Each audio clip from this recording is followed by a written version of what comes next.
ramzi kai ku dawo annabi ne kairul anami ko tarayya bara bawo annabi ne gatan halitta mazabi na akai akawo dole a girmama mai gidanmu in kuma an ki mu bin naga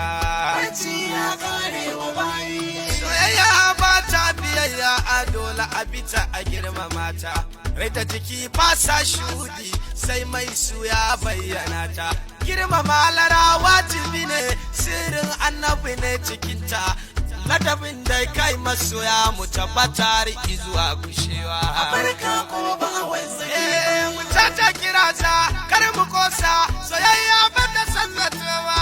da marariya kar zakata mu tsarkaka ba dan na fada ba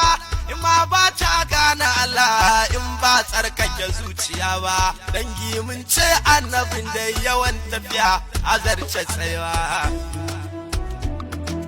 zaman zagon